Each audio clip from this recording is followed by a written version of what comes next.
코로나19로 인해서 우리가 예배에 이렇게 함께 모여서 교회에서 이렇게 예배드리지 못하는 가운데 벌써 부활절이 일주일 앞으로 다가왔습니다. 그래서 여러분 다음 주가 부활절입니다. 이제 날씨도 점점 많이 따뜻해진 것 같고 또 이제 벚꽃도 피고 저는 이제 주중에는 학교에 있으니까 캠퍼스를 보면 캠퍼스에 이렇게 아름다운 꽃도 피고 벚꽃도 피고 그런데 학생들은 없고 너무나 썰렁한 그런 이제 학교를 보면서 참 여러 가지 생각이 듭니다. 하나님께서 우리에게 주시는 메시지를 우리가 이 어려운 때에 귀 기울여서 잘 들을 수 있었으면 좋겠습니다. 오늘은 부활주일 전주일이죠. 우리 교회력으로 보면 부활주일 전주일은 우리 교회에서는 종려주일 이렇게 지킵니다. 종려주일이라는 그 이름이 붙여진 것은 여러분들이 이제 많이 아실 겁니다. 예수님께서 이제 예루살렘에 입성하시는데 공생의 이제 마지막 때쯤이죠. 3년의 공생애를 이제 거의 마치시고 예루살렘에 들어가실 때 많은 사람들이 종려나무 가지를 흔들면서 호산나 다윗의 자손이여 이렇게 환호했습니다. 이 종려나무라는 것 여러분들 어떤 나무인지 잘 모르시는 분들 계실 텐데 영어로는 팜트리 이렇게 얘기합니다. 그래서 이렇게 외국에 보면 우리나라 제주도에도 있는데 이제 해변가에 보면 이렇게 멋있는 키 큰 나무 있잖아요. 그게 사실 이제 종려나무인데 이스라엘의 종려나무는 그거보다 좀 키는 작은데 이제 그거가 이제 비슷한 그런 이제 나무입니다. 그 종려나무 가지를 흔들면서 예루살렘에 입성하는 예수님을 향하여 호산나 다윗의 자손이여 이렇게 환호했던 것에서 이제 종려주일이라는 이름이 기인했습니다. 예수님이 예루살렘에 입성하실 때 예수님은 이미 예루살렘에서 많이 알려진 그런 이제 분이셨습니다. 3년의 공생애 동안 예수님이 하신 그 설교 그리고 치유 그리고 또 이제 많은 기적 이런 걸로 인해서 예수님은 예루살렘에서 이미 잘 알려진 말하자면 슈퍼스타 같은 이제 그런 존재셨습니다. 그러니까 이제 예루살렘으로 들어가니까 사람들이 많이 이제 환호했던 거죠. 다윗의 자손이여라고 이렇게 부른 것은 이스라엘 백성들이 예수님이 이제 우리를 로마의 압제에서 구원할 바로 왕이시다, 구원자다 이렇게 생각을 했기 때문입니다. 예수님은 그 당시에 권위 있는 말씀 그리고 초자연적인 기적으로 이스라엘 백성들에게 아주 강한 인상을 주신 그런 이제 인물이셨기 때문에 다윗의 자손이요. 이 다윗의 자손이라는 것은 무슨 말이냐면 이스라엘 백성들은 이스라엘을 구원할 그 왕이 다윗의 후손 가운데 나올 것이라고 믿고 있었습니다. 왜 이스라엘 백성들이 오실 왕, 이스라엘을 구원할 왕을 다윗의 자손이요 이렇게 불렀냐면 사무엘하 7장에 보면 하나님이 다윗에게 아주 유명한 약속을 하나 해주시죠. 그 유명한 약속을 우리가 다윗 언약이다 이렇게 말을 하는데 그 유명한 약속이 뭐냐면 다윗과 그의 후손들이 그 왕위에서 영원히 있을 것이다. 그 다윗 왕조는 영원할 것이다 라는 그 약속을 하나님이 주신 것입니다. 그래서 이스라엘 역사를 보면 586년 유다가 바벨론에게 멸망했죠. 그 이후에도 이스라엘 백성들은 그 다윗 언약, 다윗에게 주신 하나님의 약속 가운데 언젠가는 다시 다윗의 후손에서 왕이 나올 것이다 이렇게 믿고 있었던 거죠. 그래서 이제 구약의 예언서라든지 구약에 보면 다윗의 후손에서 이스라엘을 구원할 왕이 나올 것이다 이렇게 말씀하고 있습니다. 그래서 이스라엘 백성들이 이제 예수님을 보면서 호산나 다윗의 자손이요, 호산나 이제 왕이 오셨다라는 거죠. 그러면서 이제 이스라엘 백성들은 그 오실 왕을 또 무엇이라고 불렀냐면요, 우리가 잘 아는 메시아라고 이렇게 불렀습니다. 이 메시아라는 말은 사실은 이제 마시아흐라는 히브리어에서 왔는데 이 메시아라는 히브리어의 뜻은요, 많은 분들이 아시겠지만 기름 부음 받은 자라는 그런 뜻입니다. 이스라엘에 보면 기름 부음을 받는 직이 세 개가 있었죠. 왕과 제사장과 선지자가 기름 부음을 받는 그런 직이었습니다. 그런데 이제 이스라엘 백성들이 포로가 되면서 그때부터 이제 나라를 잃어버리고 나서 다시 이제 왕을 고대했는데, 다윗의 후손에서 올 왕을 고대했는데, 그때부터 이제 메시아를 이제 고대한다 이렇게 얘기를 했습니다. 그때 이스라엘 백성들이 메시아를 대망한다 이렇게 얘기할 때는 사실은 이제 제사장을 고대한다, 선지자를 고대한다 라기보다는 왕을 지금 기다리는 거죠. 그래서 메시아 대망 사상, 다윗의 자손, 이스라엘 백성들은 사실은 너무나 오랫동안, 사실 586년에 나라를 잃어버렸고, 그리고 예수님 당시니까 이제 서기로 들어왔죠. 그러니까 거의 한 400~500년간 나라 없이 그렇게 살고 있었던 그때에 사람들이 생각한 것은 이것이었습니다. 야, 예수님을 보니까 바로 그 하나님의 말씀에 예언한 바로 우리 이스라엘을 구원할 그 인물이 바로 예수님이구나. 예수님이 행하신 그 초자연적인 기적들, 치유 사역, 권위 있는 말씀들, 분명히 예수님이 다윗의 후손이고 이스라엘을 구원할 하나님의 아들, 우리를 구원할 구원자이심에 틀림이 없다.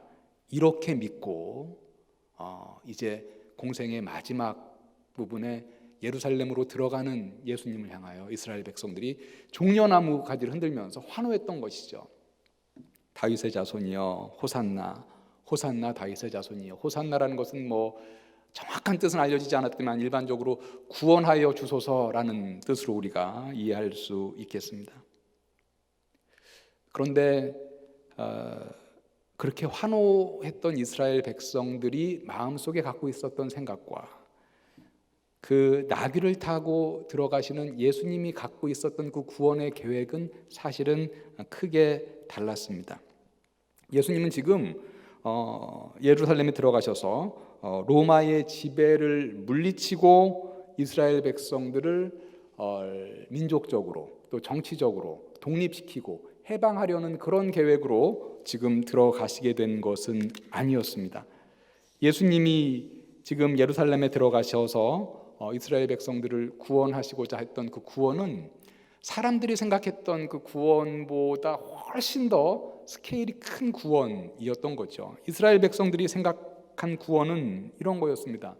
예수님이 예루살렘으로 들어가셔서 로마의 앞잡이들 다 몰아내고, 그리고 로마의 통치자들도 다 물리치고 이스라엘을 독립시키고 민족적인 구원, 해방을 생각했다면, 예수님이 지금 계획하시고 생각하신 구원은 단지 이스라엘 한 민족만, 그것도 정치적으로 민족적으로 독립시키고 해방하는 것이 아니라 전 인류를 죄로부터 해방시키는 그 구원의 사역을 하기 위해서 지금 예루살렘으로 들어가고 계셨습니다.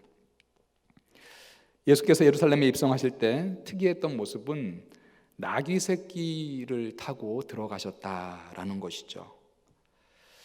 종려나무 가지를 이렇게 흔들면서 다윗의 자손이여 호산나 이렇게 외치는 그런 모습을 우리가 상상을 하면 그 들어가는 입장하는 그 인물은 아주 훌륭한 말, 준말을 타고 이렇게 들어가는 모습을 우리가 연상할 수 있는데, 예수님은 너무나 보잘것없는 나귀 새끼를 타고 예루살렘에 입성하셨습니다. 이는 사실 예수님이 오시기 약 500여 년 전에 스가랴 선지자가 예언한 것을 성취하신 것이었습니다. 시온에 따라 크게 기뻐할지어다, 예루살렘에 따라 즐거이 부를지어다. 보라, 내 왕이 내게 임하시나니 그는 공의로우시며 구원을 베푸시며 겸손하여서 나귀를 타시나니 나귀의 작은 것 곧 나귀 새끼니라. 예수님이 오시기 한 500여 년 전에 스가랴 선지자가 스가랴 9장 9절에서 예언한 말씀입니다. 이렇게 나귀를 타고 입성하시는 예수님의 모습에서 우리는 하나님의 아들인 예수님께서 아주 겸손하게 인간의 옷을 입으시고, 그리고 그 당시 세계에서 가장 극한 처형이었던 십자가 처형을 받으시는 그 겸손함이 암시가 되어 있습니다. 이러한 예수님의 겸손함을 바울은 빌립보서 2장 6절부터 8절에서 이렇게 말씀했습니다. 그는 근본 하나님의 본체시나 하나님과 동등됨을 취할 것으로 여기지 아니하시고 오히려 자기를 비워 종의 형체를 가지사 사람들과 같이 되셨고 사람의 모양으로 나타나사 자기를 낮추시고 죽기까지 복종하셨으니 곧 십자가에 죽으심이라. 예수께서는 이렇게 성경에 예언된 대로 나귀를 타시고 그의 십자가 구속의 구원을 이루시기 위해서 예루살렘에 들어가셨습니다. 오늘 우리가 읽은 본문은 예수께서 예루살렘에 들어가셔서 십자가에 달려 돌아가시기 바로 전날 밤에, 그러니까 예수님이 예루살렘에 입성하신 지 이제 5일 후에 금요일 날 이제 십자가에 달려 돌아가셨죠. 그 전날 밤에 겟세마네 동산이라는 곳에서 기도하시던 그런 장면입니다. 예수님은 그때 이제 제자들과 유월절 만찬, 마지막 만찬이죠. 유월절 만찬을 마치시고 그 제자들 중에서 특별히 3명만 따로 뽑았습니다. 오늘 말씀해 보니까 베드로와 세베대의 두 아들이다 이렇게 말을 하고 있어요. 이 세베대의 두 아들이 이제 야고보와 요한입니다. 말하자면 이 베드로와 야고보와 요한은 그 예수님의 12제자 중에서도 조금 수제자 그룹의 제자들이다 이렇게 생각을 할 수 있겠습니다. 마가복음 5장 37절에 보니까 예수께서 회당장 야이로의 딸을 죽었던 야이로의 딸을 살리실 때도 다른 이들은 허락지 아니하시고 베드로와 야고보와 요한만 데리고 갔던 것을 우리가 기억합니다. 이제 십자가 고난을 코앞에 두고 있는 상황에서 예수님은 참으로 무거운 마음을 갖고 기도하러 가시면서 그래도 믿을 수 있는 3명의 제자를 기도의 동역자로 지금 뽑으신 것이죠. 그리고 이 3명의 제자에게 이렇게 당부합니다. 38절 볼까요? 이에 말씀하시되 내 마음이 매우 고민하여 죽게 되었으니 너희는 여기 머물러 나와 함께 깨어 있으라. 하나님의 아들 예수님은요 매우 특별한 존재셨죠. 신성과 인성을 동시에 갖고 계셨던 이 세상에 정말 유일무이한 그런 이제 존재셨습니다. 예수님은 신이심과 동시에 인간이셨기 때문에 십자가 처형의 고난 앞에서 그의 인간적인 무거운 마음을 제자들에게 말씀하신 것입니다. 내 마음이 매우 고민하여 죽게 되었다 이렇게 말씀을 했습니다. 내가 지금 너무 힘드니까 너희는 나와 함께 좀 깨어 있으라 이렇게 말씀하신 것이죠. 이 말씀을 하시고 예수님은 제자들보다 조금 떨어져서 조금 더 나아가서 기도하셨습니다. 여기서 예수님이 제자들에게 깨어 있으라라고 당부하신 것은 단순히 그냥 졸지 말고 깨어만 있으라라고 말한 것은 아니고요. 자지 말고 깨어서 나와 함께 같이 기도하자라는 것이었습니다. 40절과 41절에 보면 자고 있는 제자들에게 예수님이 한 책망을 통해서 우리가 이제 깨어 있으라라는 것은 사실은 깨어서 기도하라라는 그 말인 것임을 우리가 확인할 수 있습니다. 제자들에게 오사 그 자는 것을 보시고 베드로에게 말씀하시되 너희가 나와 함께 1시간도 이렇게 깨어 있을 수 없더냐? 시험에 들지 않게 깨어 기도하라. 마음에는 원이로되 육신이 약하도다 하시고. 수제자 그룹이라고 생각하고 데리고 와서 함께 기도하고자 했는데 베드로와 야고보와 요한은 자고 있었던 것입니다. 예수님은 누가복음 22장 44절의 기록에 의하면 핏방울 같은 땀방울을 떨어뜨리면서 간절히 기도하고 있었다 이렇게 기도하고 있습니다. 그런데 그렇게 핏방울 같은 땀방울을 뚝뚝 떨어뜨리면서 예수님은 기도하고 있는데 와서 보니까 제자들은 자고 있었다. 참으로 실망스러운 장면이 아닐 수 없습니다. 그래서 예수께서 그 제자들을 책망하셨죠. 나와 함께 1시간도 이렇게 깨어 있을 수 없더냐. 시험에 들지 않게 깨어 기도하라. 물론 예수께서도 그 늦은 밤에 제자들이 피곤하다는 것을 잘 알고 있었습니다. 그래서 이렇게 말씀하셨죠. 마음에는 원이로되 육신이 약하다. 이렇게 말씀하셨습니다. 그런데 지금 이때는 피곤하다는 핑계로 기도하지 않아도 되는 그런 때는 아니었습니다. 그래서 예수님이 그 제자들을 책망하셨던 거죠. 나와 함께 1시간도 이렇게 깨어있을 수 없더냐. 예수님은 이미 그 제자들에게 예수님이 곧 죽을 것이다 라는 것을 말씀하셨습니다. 예수님은 겟세마네 동산에 오기 전에 그 유월절 만찬을 하면서 예수께서 피 흘려 죽을 것을 제자들에게 암시하셨습니다. 예수님은 제자들에게 포도주를 주시면서 이렇게 얘기하셨죠. 이것은 죄사함을 얻게 하려고 많은 사람을 위하여 흘리는 바 나의 피 곧 언약의 피니라. 겟세마네 동산에 오기 바로 직전에 예수님은 제자들에게 오늘 밤에 너희들이 다 나를 버릴 것이다 이렇게 말씀하셨습니다. 그리고 나서 스가랴 13장 7절 말씀을 인용하면서 이런 말씀을 하셨어요. 내가 목자를 치리니 양의 떼가 흩어지리라. 이게 무슨 말이냐면 내가 목자를 친다. 여기서 나는 이제 하나님입니다. 여호와 하나님이 목자. 여기서 목자는 예수님인데 즉 내가 목자를 친다. 하나님께서 예수님을 십자가에 못 박혀 처형을 받게 할 때에 양의 떼가 흩어지리라. 즉 제자들이 다 이제 예수님을 떠난다라는 이제 그 예언의 말씀이죠. 이 예언의 말씀을 이제 예수님께서 하니까 그때 제자들이 베드로가 뭐라고 얘기했냐면 이렇게 얘기했습니다. 저는 주와 함께 죽을지언정 절대 주를 부인하지 않고 떠나지 않겠습니다. 다른 제자들도 그렇게 말을 했다. 오늘 본문 마태복음 그 앞에 보면 그렇게 나와 있습니다. 그래서 지금 제자들도 겟세마네 동산에서 이제 예수님이 기도할 때 그 시간이 얼마나 엄중한 시간인지 알고 있었다라는 거죠. 예수께서 곧 피를 흘린다. 그리고 이제 목자가 여호와께서 목자를 친다. 지금 예수께서 이제 죽임을 당하신다라는 그 상황에 대해서 지금 이미 알고 듣고 있었던 그런 상황이었는데 제자들은 그런 상황에서 육신이 피곤하다라고 지금 자고 있었다라는 것이죠. 예수님은 땀방울이 핏방울처럼 떨어지면서 정말 땀에 흠뻑 젖어서 그렇게 간절히 기도하던 때에 제자들은 깨어서 기도하지 못하고 자고 있었던 것이었습니다.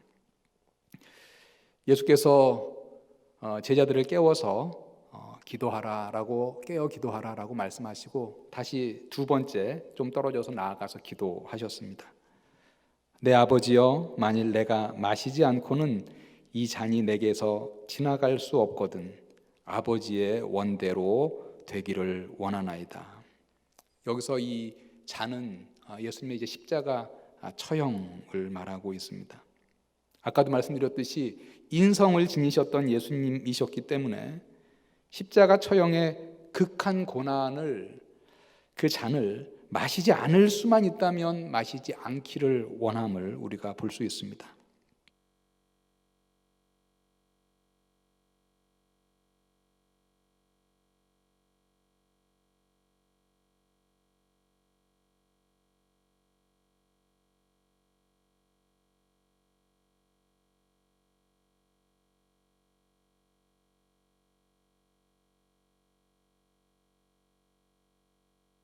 감당하기 어려울 때 이 일을 조금 피해갈 수는 없을까? 이 사명을 조금 피해갈 길은 없을까? 이렇게 생각이 들 때도 있습니다.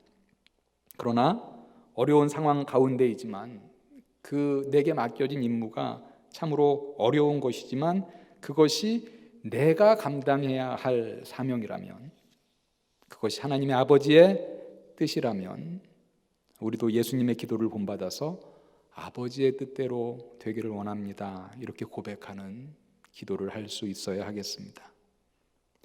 아버지의 뜻대로 내게 맡겨진 작은 십자가의 사명을 감당하겠습니다. 이렇게 예수님처럼 기도하고 나아갈 수 있어야 하겠습니다.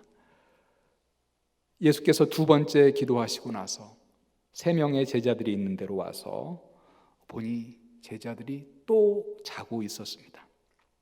예수님은 자고 있는 그 제자들을 그대로 두시고 다시 3번째 나아가서 기도하시고 그 다음에 돌아오셔서 제자들과 함께 이제 그 자리를 떠나셨습니다. 수제자 그룹이라고 불리던 베드로와 야고보와 요한, 예수님께서는 시험에 들지 않도록 기도하라, 기도하자 이렇게 말씀하셨는데 그들은 깨어있지 못하고 자고 있었던 것입니다. 이렇게 기도하지 않았던 예수님의 제자들, 결국 예수께서 잡혀가시고 십자가 처형을 받으실 때 다 예수님 곁을 떠나고 그나마 멀찍이서 예수를 이렇게 바라보던 베드로는 이제 사람들이 어린 그 여종이 와서까지 이렇게 당신이 저자와 같은 같이 어울렸던 자가 아니냐고 이렇게 물었을 때 나는 저자를 전혀 알지 못한다 3번이나 부인하는 그러한 부끄러운 죄를 지었습니다. 아무리 수제자라 할지라도 깨어 기도하지 않으면 시험에 들고 맙니다. 여기서 시험이라는 것은 우리가 조금 더 익숙한 말로 하면은 유혹이죠. 즉 수제자라 할지라도 기도하지 않으면 시험에 빠진다. 수제자라 할지라도 기도하지 않으면 유혹에 넘어진다라는 것입니다. 그래서 오늘 본문 마태복음 26장 41절에서 예수님은 수제자였던 베드로에게 이렇게 당부하신 것이죠. 시험에 들지 않게 깨어 기도하라. 여러분은 다 예수님의 제자이십니까? 여러분은 예수님의 수제자라고 생각하십니까? 그렇다면 시험에 들지 않게 깨어서 기도하시기를 바랍니다. 육신이 피곤하다고 핑계 대지 마시기 바랍니다. 내 환경이 너무 바쁘다고 핑계하지 마시기 바랍니다. 바빠서 기도할 수 없다는 것이 아니라 루터가 얘기했듯이 바쁘기 때문에 더욱 기도합니다. 이렇게 말씀하시고 기도에 힘쓰시는 여러분들이 되시기를 바랍니다. 기도하실 때에 예수님이 땀방울을 핏방울처럼 흘리면서 기도하셨던 것처럼 여러분 기도하실 때 더욱더 간절히 기도하시는 여러분들 되시기 바랍니다. 예수님이 겟세마네 동산에서 기도하셨던 것처럼 여러분의 뜻을 앞세우지 말고 하나님의 뜻을 앞세우며 하나님의 뜻이 이루어 달라고 그렇게 기도하시기를 바랍니다. 특별히 오늘 종려주일부터 우리 고난주간이 시작이 됩니다. 여러분 이 고난주간에 십자가에 달리신 예수님을 깊이 묵상하는 시간이 되시기를 바랍니다. 히브리서 3장 1절에 보니까 성도들에게 이렇게 권하고 있습니다. 그러므로 함께 하늘의 부르심을 받은 거룩한 형제들아, 우리가 믿는 도리의 사도이시며 대제사장이신 예수를 깊이 생각하라. 사도이시며 대제사장이신 예수를 깊이 생각하라. 이 사도로 번역된 헬라어 아포스톨로스는요, 그 뜻이 보내심을 받은 자라는 뜻입니다. 즉 예수님은 하나님으로부터 이 세상에 보내심을 받은 자죠. 예수님이 하늘 보좌에서 이 세상으로 보내심을 받은 가장 중요한 이유는 바로 십자가 대속의 사역을 감당하기 위해서였습니다. 이 십자가 대속의 사역은 예수님의 대제사장직을 통해서 이루어집니다. 우리가 신약을 아무리 읽어봐도 예수님이 어떤 제사장으로서 성전에서 이렇게 제사를 도왔던 기록은 하나도 없는데 언제 예수께서 대제사장의 직을 수행했단 말인가? 여기서 말하는 예수님의 대제사장직은 무엇인가? 여기서 말하는 예수님의 대제사장직은 바로 예수께서는 자기 자신을 제물로 드려서 제사를 드린 것을 말합니다. 예수님의 십자가 죽음은 바로 예수님의 대제사장직 수행을 의미합니다. 그 어떤 제사장도 이스라엘 역사에 보면 자기 자신을 제물로 바친 제사장은 없었죠. 그것도 역시 유일무이합니다. 예수님의 대제사장직, 예수님은 자기 자신을 제물로 바친 그러한 대제사장직을 수행하신 분이셨습니다. 사랑하는 성도 여러분, 이 고난주간에 우리가 예수를 깊이 생각하되 바로 대제사장이신 예수를 깊이 생각하시기를 바랍니다. 자신을 제물로 십자가에서 죽게 함으로써 속죄의 사역을 감당하신 예수를 깊이 묵상하시기를 바랍니다. 특별히 우리 교회에서는 내일 월요일부터 토요일까지 새벽 5시에 고난주간 특별 새벽 기도회를 갖습니다. 우리 교회뿐만 아니라 우리 교단 대한예수교 장로회 합동 측 전 교단에서 진행하는 특별 새벽 기도회입니다. 새벽 5시에 영상을 통해서 우리가 기도회에 참여할 수 있는데 만약에 새벽 5시에 참여하지 못한다면 그 이후에라도 영상을 통해서 참여하실 수 있습니다. 우리 교회에서는 그리고 우리 전 교단적으로도 마찬가지고요. 이 고난주간에 특별 새벽 기도회를 하는 동안에 모든 성도들이 하루 한 끼 이상 금식하면서 기도하기로 했습니다. 그래서 여러분들 이 하루 한 끼씩 아침이든지 점심이든지 저녁이든지 아무거나 다 좋습니다. 하루 한 끼씩 기도하면서 월요일부터 토요일까지 이 고난주간 특별 기도회에 많이 참여하셨으면 좋겠습니다. 여러분들, 우리 청년들 특별히 금식기도 얼마나 해 보셨는지 모르겠어요.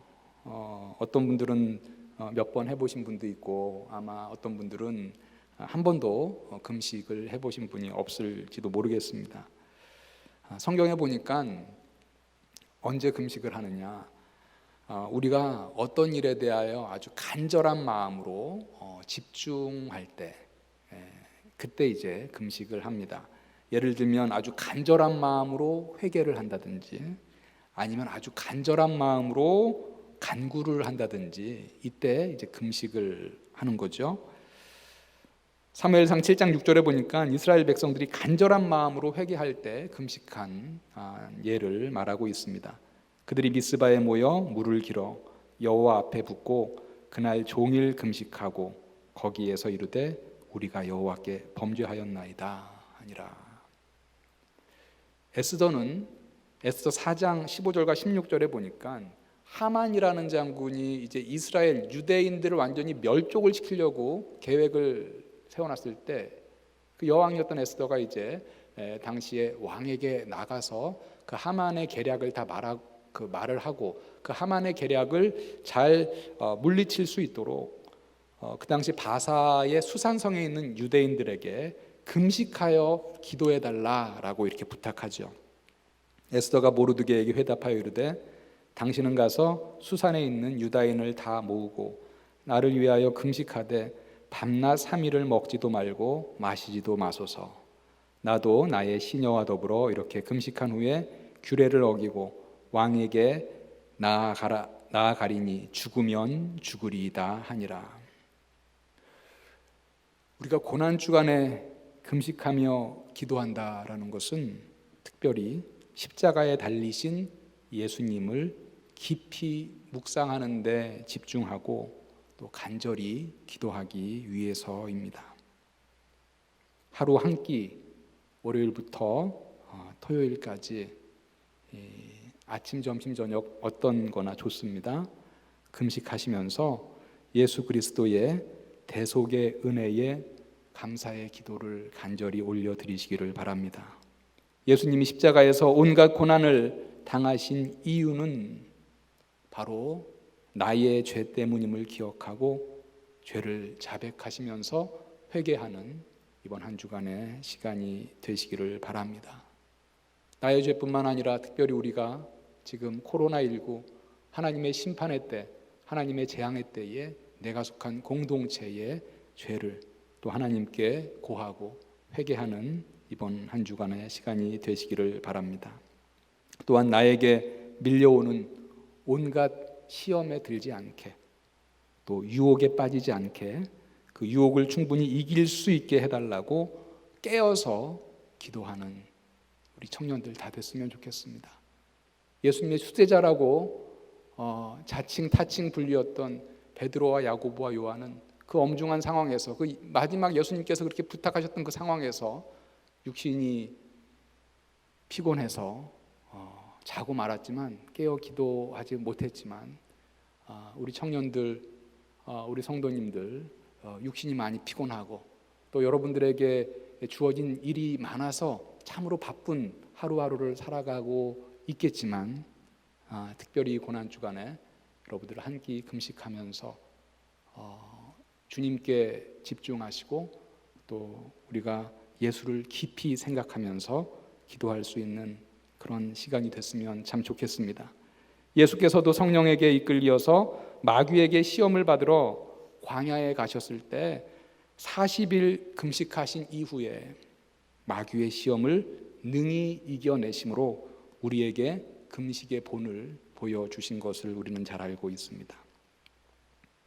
사랑하는 성도 여러분, 고난주간을 맞이하여서 우리의 대제사장이신 우리를 위해서 십자가에 달리신 예수를 깊이 생각하시기를 바랍니다. 하루에 한 끼 금식하시면서 나를 향한 예수님의 희생의 대속에 깊이 감사하는 한 주간이 되시기를 바랍니다. 고난주간을 맞이하여서 시험에 들지 않게 깨어서 기도하시는 예수 그리스도의 참 제자들 다 되시기를 주님의 이름으로 간절히 축원합니다.